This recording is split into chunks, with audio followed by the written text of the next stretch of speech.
Mes amis Verseaux, bonjour et bienvenue sur la chaîne Tarot à Merveille. Pour votre tirage général, ceux qui me découvrent, soyez les bienvenus. Si je vous disais qu'une lettre a été écrite pour vous, accepteriez-vous de l'écouter? Pas une lettre ordinaire, pas une lettre d'un expéditeur que vous pouvez identifier. Une lettre qui existe quelque part entre le visible et l'invisible, entre ce qui a déjà eu lieu et ce qui est sur le point de se produire. Une lettre que la vie elle-même a composée mot par mot en observant votre parcours, vos larmes, votre résistance, votre espoir têtu, qui refuse de mourir, même quand tout semble l'inviter à s'éteindre. Cette lettre, je l'ai trouvée, et aujourd'hui, je vais vous la lire. Elle commence ainsi. Je t'observe depuis plus longtemps que tu ne le crois, pas comme un surveillant, comme un témoin. J'ai vu chaque matin où tu t'es levé sans savoir pourquoi, juste parce que quelque chose en toi refusait de rester couché. J'ai vu chaque sourire que tu as offert alors que ton cœur pesait des tonnes. J'ai vu chaque porte qui s'est fermée devant toi et la manière dont tu restais debout, les yeux encore tournés vers l'avant, cherchant la prochaine. Je t'observe et je prépare quelque chose. Quelqu'un que tu ne connais peu, être pas encore, ou que tu connais déjà sans savoir ce qu'il deviendra pour toi. Arrêtons-nous là un instant, respirez. Parce que cette lettre n'est pas un conte de fées, ce n'est pas une promesse en l'air, c'est une description de ce qui se met en place dans votre champ énergétique en ce moment même. Et pour que vous puissiez recevoir la suite, il faut d'abord que vous acceptiez une idée qui peut sembler difficile à croire. Vous méritez ce qui vient, non pas parce que vous l'avez gagné par la souffrance, mais parce que votre existence elle-même est une raison suffisante. Nous vivons dans un monde qui nous a appris que les belles choses se méritent par l'effort, par le sacrifice, par la preuve répétée de notre valeur. Et vous avez joué ce jeu. Longtemps, trop longtemps peut être. Vous avez prouvé encore et encore que vous étiez digne, digne d'attention, digne de respect, digne d'amour. Et à chaque fois que vous pensiez avoir suffisamment prouvé, la barre montait d'un cran, comme un examen sans fin où la note de passage change à chaque session. Ce cycle s'arrête ici, pas parce que vous avez enfin atteint le score requis, parce que le score n'a jamais existé, il était une illusion, un piège conçu pour vous maintenir dans une course perpétuelle vers un horizon qui recule à mesure que vous avancez. La personne qui va changer votre vie ne vient pas parce que vous l'avez mérité, elle vient parce que le timing est juste. Et le timing est juste parce que vous avez cessé, peut-être sans vous en rendre compte, de courir vers cet horizon impossible. Quelque chose en vous s'est arrêté. Pas par épuisement, par lucidité, par cette forme de sagesse qui ne vient que lorsqu'on a compris que la course était le problème, pas la vitesse. Et dans cet arrêt, quelque chose de miraculeux s'est produit. Vous avez commencé à vous voir, pas à travers le regard des autres, pas dans le reflet de vos accomplissements ou de vos échecs. Vous vous êtes vu simplement tel que vous êtes, quand personne ne regarde. Et ce que vous avez vu ne vous a pas dégoûté. Ce que vous avez vu était quelqu'un de profondément humain, imparfait, oui, abîmé par endroits, oui, mais vivant, irréductiblement vivant, avec une capacité d'aimer qui a survécu à tout ce qui aurait dû la détruire, et cette vision de vous-même, aussi fugace qu'elle ait pu être, a envoyé une onde dans l'univers, comme une pierre jetée dans un lac immobile. Des cercles concentriques se sont formés, et ces cercles voyagent encore. Ils s'étendent, ils touchent des rives que vous ne pouvez pas voir. Et sur l'une de ces rives, quelqu'un a senti l'onde arriver. La lettre continue. La personne que je t'envoie n'est pas celle que tu aurais choisie. Elle n'est pas le portrait que tu as dessiné dans ta tête pendant toutes ces années. Elle ne correspond pas à la liste de critères que tu as construite à partir de tes blessures passées, cette liste qui n'est rien d'autre qu'un mur déguisé en standard. La personne que je t'envoie te surprendra. Et cette surprise sera la première preuve que quelque chose de nouveau est possible, que ta vie n'est pas condamnée à répéter les mêmes schémas, que le chapitre qui s'ouvre n'est pas la suite du précédent, c'est un livre entièrement différent. Cette idée mérite qu'on s'y attarde. Nous construisons tous, consciemment ou non, un portrait robot de la personne qui est censée nous rendre heureux. Ce portrait est façonné par nos expériences passées, par ce qui nous a manqué, par ce qui nous a blessés. Si vous avez souffert de l'indifférence, vous cherchez l'attention débordante. Si vous avez souffert du contrôle, vous cherchez la liberté absolue. Si vous avez été trahi, vous cherchez la transparence totale. Et ces recherches, aussi logiques qu'elles paraissent, sont des pièges, parce qu'elles ne vous guident pas vers ce dont vous avez besoin. Elles vous guident vers l'opposé exact de ce qui vous a fait mal. Et l'opposé exact d'une blessure n'est pas la guérison. C'est une autre forme de déséquilibre. La personne qui va changer votre vie ne sera pas l'opposé de vos blessures. Elle sera autre chose. Quelque chose que votre mental n'a pas prévu parce qu'il ne pouvait pas le concevoir, quelque chose qui échappe aux catégories, qui ne rentre pas dans les cases, qui, au premier abord, pourrait même vous déstabiliser parce qu'elle ne correspond à aucun de vos schémas de référence. Et c'est justement cette non-correspondance qui sera le signe le plus puissant que cette fois c'est différent, que cette fois ce n'est pas votre blessure qui choisit, c'est votre âme. La lettre reprend. Ne la cherche pas, c'est la condition. Je sais que c'est difficile à entendre. Toi qui as passé tant de temps à chercher, à espérer, à scruter chaque visage, chaque conversation, chaque rencontre en te demandant « est-ce toi, est-ce cette fois ?»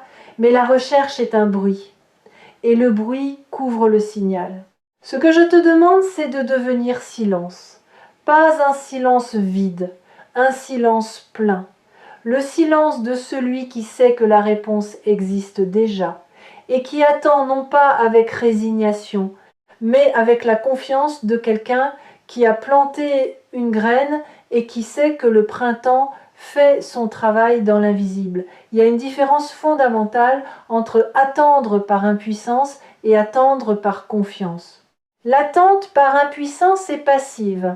Elle est teintée de frustration, de doute, de ce sentiment lancinant que rien ne bouge et que rien ne bougera jamais. L'attente par confiance est active. Pas active dans le sens de l'agitation, active dans le sens de la présence. Vous êtes pleinement là, dans votre vie, dans vos journées, dans vos projets, dans vos relations existantes. Vous ne suspendez rien en attendant que quelqu'un arrive pour tout commencer. Vous vivez intensément, complètement, et c'est cette plénitude vécue, cette vie habitée sans conditions préalables, qui crée l'espace magnétique dans lequel la bonne personne peut enfin apparaître.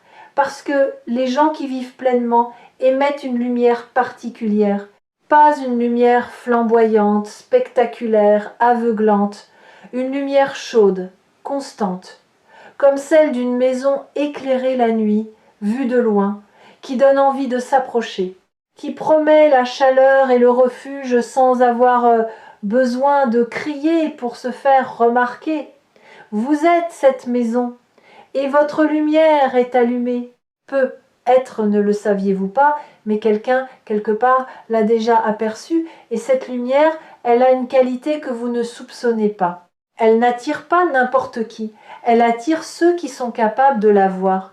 Et la capacité de voir la lumière de quelqu'un d'autre est directement liée à la capacité de reconnaître sa propre lumière.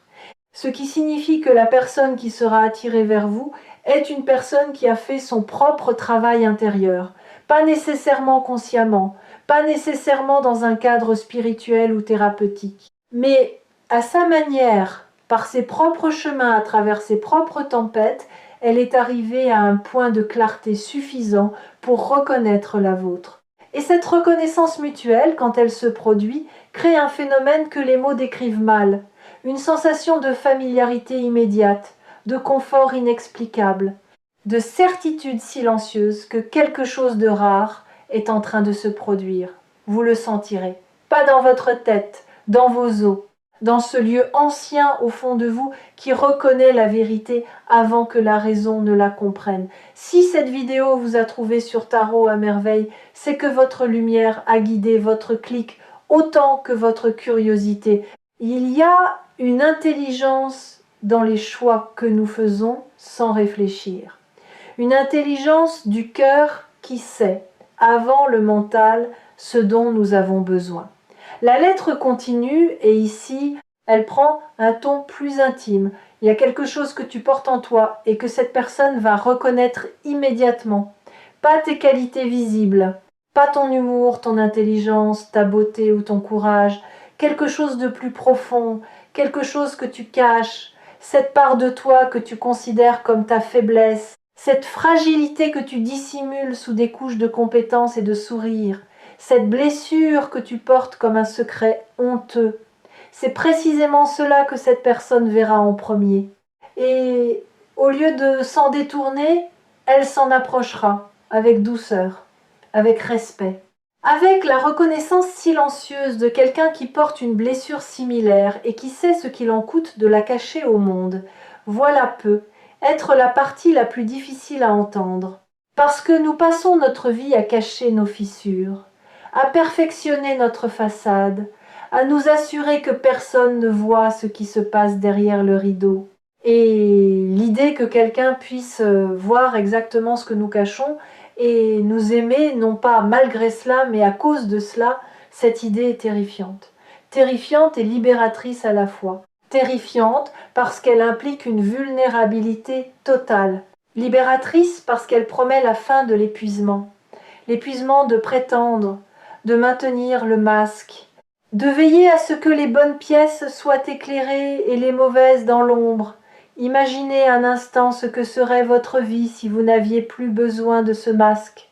Si vous pouviez exister, simplement exister, avec tout ce que vous êtes, le lumineux et le sombre, le fort et le fragile, le certain et le tremblant. Imaginez la quantité d'énergie que vous récupéreriez. L'énergie que vous investissez chaque jour, chaque heure, dans le maintien de l'apparence. Cette énergie-là, une fois libérée, pourrait nourrir des rêves entiers, pourrait construire des projets qui dorment dans vos tiroirs, pourrait ouvrir des conversations que vous repoussez depuis des années. La personne qui arrive va déclencher cette libération, pas en forçant votre masque à tomber, en rendant le masque inutile, par sa seule présence, par sa manière d'être avec vous qui vous dira sans un mot que l'intégralité de votre être est bienvenue. Pas seulement les pièces présentables, l'intégralité. La lettre poursuit. Cette personne ne vient pas te sauver, je veux que ce soit clair, elle ne vient pas combler un vide, elle ne vient pas réparer ce qui est cassé. Tu n'es pas cassé, tu n'as jamais été cassé, tu as été plié, tordu, comprimé par les circonstances, par les attentes, par le poids d'un monde qui ne sait pas toujours accueillir ceux qui ressentent trop fort, mais cassé, jamais. Et cette personne le sait, elle ne te regardera pas comme un projet à restaurer, elle te regardera comme un paysage à explorer, avec fascination, avec patience, avec la certitude que chaque recoin, même les plus escarpés, cache une beauté que peu de gens ont la patience de découvrir. Cette distinction est essentielle. Être changé par quelqu'un ne signifie pas être réparé par quelqu'un. Le changement dont nous parlons ici n'est pas une correction, c'est une expansion. Cette personne ne va pas vous rendre meilleur en corrigeant vos défauts. Elle va vous rendre plus vaste en vous donnant la permission d'explorer des territoires de vous-même que vous aviez condamnés. Des espaces intérieurs que vous aviez fermés parce que, à un moment de votre vie, quelqu'un vous a fait croire qu'ils étaient dangereux. Votre sensibilité, votre intensité, votre manière de rêver trop grand, de sentir trop profond, de vouloir trop sincèrement. C'est trop qui vous ont été reprochés, parfois ouvertement, parfois par des silences qui disaient plus que des mots. Et ces trop sont en réalité des assez de sensibilité pour percevoir la beauté dans ce que les autres ignorent. Assez d'intensité pour vivre chaque moment avec une présence que la plupart des gens n'atteignent que dans les circonstances extrêmes. Assez de profondeur pour toucher les gens au-delà de leur surface et les faire se sentir ne serait-ce qu'un instant pleinement vus, ce ne sont pas des excès, ce sont des profondeurs. Et il faut quelqu'un qui sache nager pour les apprécier. La lettre arrive maintenant à un passage que j'hésite à lire, non pas parce qu'il est difficile, parce qu'il est d'une tendresse presque insoutenable. Sache que cette personne a aussi peur que toi. Elle porte ses propres cicatrices, ses propres doutes, ses propres nuits où elle se demande si elle est assez. Et c'est cette peur partagée, cette vulnérabilité symétrique qui rendra votre rencontre si puissante. Parce que deux êtres qui se rencontrent dans leur force ne créent qu'une alliance. Mais deux êtres qui se rencontrent dans leur fragilité créent un sanctuaire, un espace où la garde peut être baissée, où les armes peuvent être posées, où l'on peut enfin, se reposer dans la présence de l'autre sans craindre le jugement. Ce sanctuaire est ce que je te prépare, et il sera plus beau que tout ce que tu as connu, un sanctuaire. Pas un château, pas une forteresse, un sanctuaire, la différence est profonde. Un château protège par la hauteur de ses murs, une forteresse protège par l'épaisseur de ses remparts. Mais un sanctuaire protège par la qualité de ce qui s'y vit, par la sacralité de l'espace, par le respect mutuel qui en constitue les fondations. Vous n'avez pas besoin de murs épais pour vous sentir en sécurité avec la bonne personne. Vous avez besoin de confiance. Et la confiance ne se construit pas avec des pierres. Elle se construit avec des preuves quotidiennes, petites, répétées, silencieuses. Un message envoyé juste pour dire que l'on pense à l'autre. Une promesse tenue, même minuscule. Un regard qui dit « je suis là » quand les mots ne suffisent plus. Cette personne va vous offrir ses preuves. Pas d'un coup, pas dans une grande déclaration, goutte à goutte, jour après jour, avec la patience de quelqu'un qui sait que la confiance ne se décrète pas, elle se démontre. Et chaque preuve sera un barreau de moins à la cage dans laquelle vous avez enfermé votre cœur. J'aimerais m'arrêter ici un moment pour parler de quelque chose que la plupart des gens sous-estiment. Le rôle du corps dans cette transformation. Votre corps sait avant votre esprit. Votre corps a déjà commencé à se préparer à cette rencontre. Peut-être l'avez-vous remarqué sans en comprendre la raison. Une énergie différente le matin. Une manière de bouger qui a légèrement changé. Des sensations nouvelles dans la poitrine, pas de la douleur, plutôt une ouverture, comme si votre cage thoracique gagnait quelques centimètres d'espace. Votre peau elle-même réagit. Certains rapportent une sensibilité accrue au toucher, aux textures, à la température de l'air. Ce ne sont pas des symptômes médicaux. Ce sont des signes que votre corps se recalibre pour accueillir un niveau de connexion qu'il n'a pas expérimenté depuis très longtemps. Le corps n'oublie jamais ce que c'est que d'être aimé pleinement. Et quand il sent que cette possibilité approche, il se réveille, il se prépare, il fait de la place.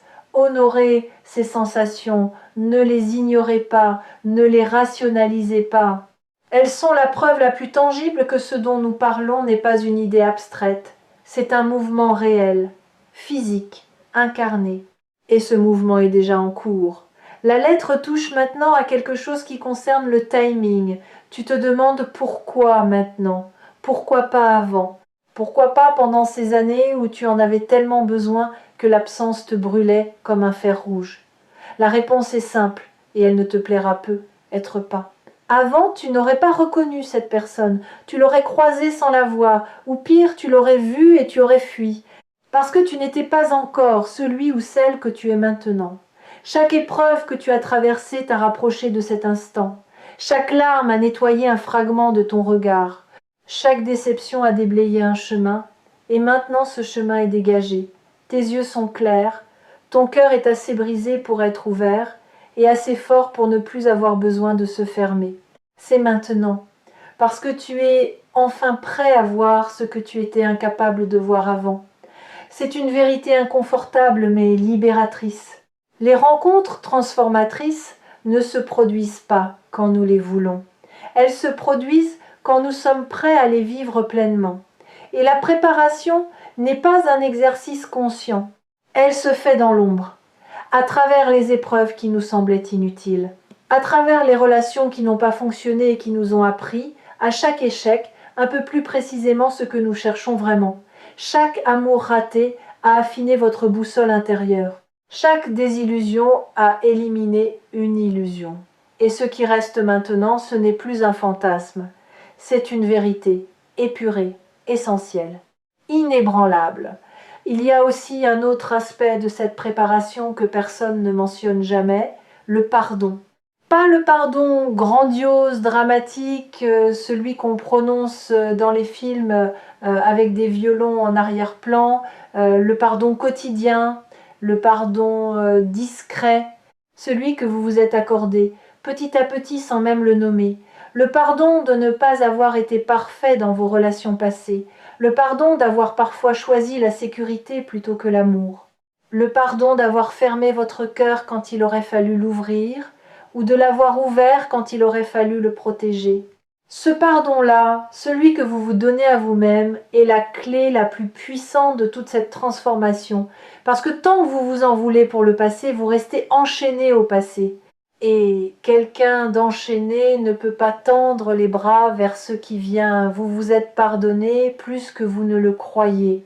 À chaque fois que vous avez souri à nouveau après une blessure, c'était un acte de pardon. À chaque fois que vous avez osé faire confiance après une trahison, c'était un acte de pardon. À chaque fois que vous avez refusé de devenir la réplique amère de celui qui vous a blessé, c'était le plus beau des pardons. Et ces pardons accumulés ont déblayé la route. Ils ont créé un passage clair, sans débris, sans rancune, sans fantôme du passé embusqué dans chaque coin. Un passage par lequel la bonne personne peut enfin marcher vers vous sans trébucher sur les ruines de vos anciennes douleurs. Les fidèles de tarot à merveille le savent. Les messages les plus importants ne sont pas ceux qui confirment ce que l'on sait déjà. Ce sont ceux qui éclairent ce que l'on sentait sans pouvoir le nommer. Et aujourd'hui, ce qui est nommé, c'est la convergence entre votre préparation intérieure et l'arrivée de quelqu'un dont l'existence va répondre à des questions que vous portiez depuis si longtemps que vous aviez oublié les avoir posées. La lettre arrive à sa fin, et ses derniers mots sont les plus simples de tous. Ne me remercie pas pour cette personne. Remercie-toi pour chaque matin où tu as choisi de te lever, pour chaque nuit où tu as choisi de croire encore, pour chaque instant où tu as refusé de devenir amer, cynique ou fermé. C'est ce refus qui t'a gardé vivant. C'est ce refus qui a maintenu la porte ouverte. Et c'est par cette porte ouverte que cette personne va entrer. Pas parce que je l'ai décidé, parce que tu l'as permis par ton courage quotidien, par ta tendresse obstinée, par cette lumière dans tes yeux que rien, absolument rien, n'a réussi à éteindre. La lettre est terminée, et je la dépose maintenant entre vos mains. Pas pour que vous la relisiez indéfiniment, pour que vous la laissiez travailler en vous comme un levain dans la pâte, comme une mélodie qui continue de jouer dans votre tête longtemps après que la musique s'est arrêtée. Ce qui va suivre dans votre vie ne sera pas un tremblement de terre, ce sera un lever de soleil, lent, progressif. D'abord une lueur à peine perceptible à l'horizon, si discrète que vous pourriez la confondre avec un reste de la nuit. Puis une chaleur naissante sur votre peau, inattendue, comme une main posée doucement sur votre épaule. Puis la lumière pleine, entière, qui révèle un paysage que vous n'aviez jamais vu aussi clairement. Un paysage que vous habitiez depuis toujours, mais que l'obscurité vous empêchait de reconnaître comme le vôtre. Quelqu'un arrive, et cette personne ne va pas simplement changer un aspect de votre vie. Elle va changer la manière dont vous vous voyez, la manière dont vous habitez vos journées, la manière dont vous respirez.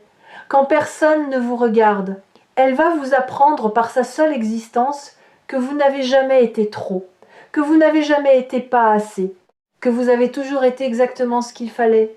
N'oubliez pas de revenir sur Tarot à merveille quand le doute frappera de nouveau à votre porte, parce que le doute frappera, il frappe toujours. Mais désormais, vous avez une lettre entre les mains, une lettre que la vie a écrite pour vous. Et les lettres de la vie ne mentent jamais. Préparez-vous. Non pas en construisant des murs, en ouvrant des fenêtres. Chaque fenêtre ouverte est une invitation. Et quelque part, à une distance que ni vous ni moi ne pouvons mesurer, quelqu'un marche vers la lumière que vous laissez filtrer. Cette personne ne marche pas vite. Elle ne court pas, elle avance avec la même certitude tranquille que la vôtre, parce qu'elle aussi a reçu une lettre, et sa lettre parlait de vous.